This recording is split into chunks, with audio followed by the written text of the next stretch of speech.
Bismillahirrahmanirrahim. Assalamualaikum warahmatullahi wabarakatuh. Alhamdulillahirabbil alamin wassalatu wassalamu ala asrofil anbiya'i wal mursalin wa ala alihi wa sahbihi ajma'in amma ba'du. Pertama-tama marilah kita panjatkan puji dan puji syukur kita atas kehadirat Allah Subhanahu wa taala yang mana atas karunia rahmat dan nikmatnya kita bisa menjalankan ibadah puasa kita dengan lancar. Kalau pula salawat dan salam kita hadiahkan kepada junjungan kita Nabi besar Muhammad sallallahu alaihi wasallam. Allahumma shalli ala Muhammad wa ala ali Muhammad. Semoga kita mendapatkan syafaat beliau di yaumil akhir. Amin amin ya rabbal alamin. Teman-teman sekalian, pada kesempatan kali ini saya akan menyampaikan materi singkat tentang 12 orang yang didoakan oleh malaikat. Siapa aja sih itu? Yang pertama, orang yang tidur dalam keadaan berwudu. Dalam hadis Rasulullah sallallahu alaihi wasallam bersabda, siapa yang tidur dalam keadaan suci, malaikat akan bersamanya di dalam pakaiannya. Ia tidak akan bangun hingga malaikat berdoa, ya Allah, ampunilah hambamu si fulan karena tidur dalam keadaan suci. Hadis riwayat At-Tabrani. Yang kedua, orang yang duduk sambil menunggu waktu sholat tiba. Dalam hadis Rasulullah Shallallahu Alaihi Wasallam mengatakan, tidaklah salah seorang di antara kalian yang duduk menunggu sholat selama ia berada dalam keadaan suci, kecuali para malaikat akan mendoakannya, ya Allah, ampunilah ia, ya Allah, sayangilah ia. Hadis riwayat Imam Muslim. Yang ketiga, orang yang berada pada saf-saf paling depan saat sholat berjamaah. Sesungguhnya Allah dan para malaikatnya bersalawat kepada orang-orang yang berada pada saf-saf terdepan. Hadis riwayat Imam Abu Daud. Yang keempat, orang yang menyambung saf sholat berjamaah atau tak memutus saf saat berada pada sholat jamaah.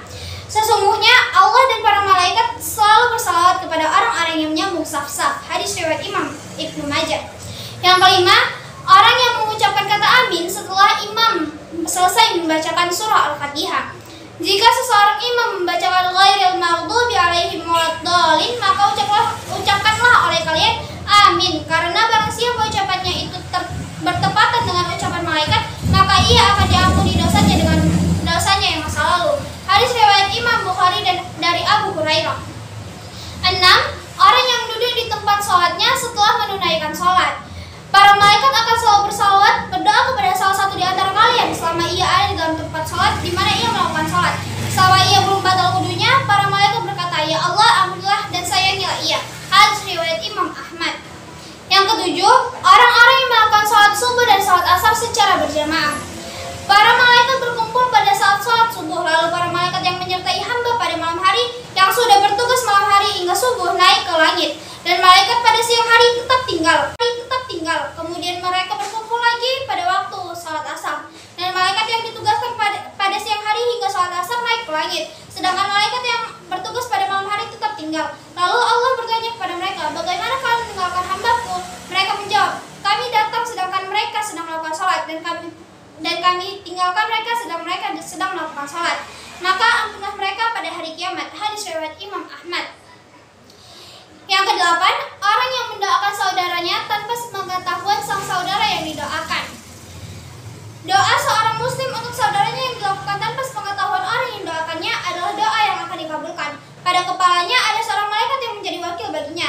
Setiap kali dia berdoa untuk saudaranya dengan kebaikan, maka malaikat tersebut berkata, amin, dan engkau pun mendapatkan apa yang ia dapatkan. Hadis riwayat Imam Muslim. Yang kesembilan, orang-orang yang berinfak.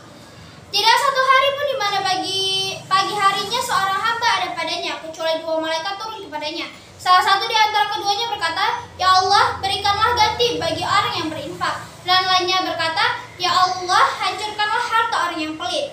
Hadis riwayat Imam Bukhari dan Imam Muslim. 10. Orang yang sedang makan sahur. Sesungguhnya Allah dan para malaikatnya bersalawat berdoa kepada orang-orang yang sedang makan sahur. Insya Allah termasuk di saat sahur untuk puasa sunnah. Hadis riwayat Imam Ibnu Hibban dan Imam At-Tabrani. Yang ke-11, orang yang sedang menjenguk orang yang sakit.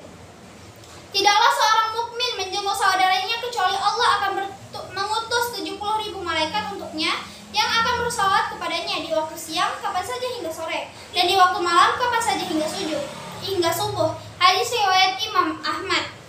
Yang ke-12, orang yang sedang mengajarkan kebaikan kepada orang lain. Keutamaan seorang alim atas seorang ahli ibadah bagaikan keutamaanku atas seorang yang paling rendah di antara kalian. Sesungguhnya penghuni langit dan bumi, bahkan semut yang di dalam lubangnya, dan bahkan kebaikan, semuanya bersalawat kepada orang yang mengajarkan kebaikan kepada orang lain. Hadis riwayat Imam Tirmidzi. Demikianlah pesan singkat dari saya pada hari ini. Semoga apa yang saya sampaikan bermanfaat untuk kita semua, dan apabila ada salah kata atau salah ucap dari saya mohon maaf yang sebesar-besarnya. Wabillahi taufiq wal hidayah. Wassalamualaikum warahmatullahi wabarakatuh.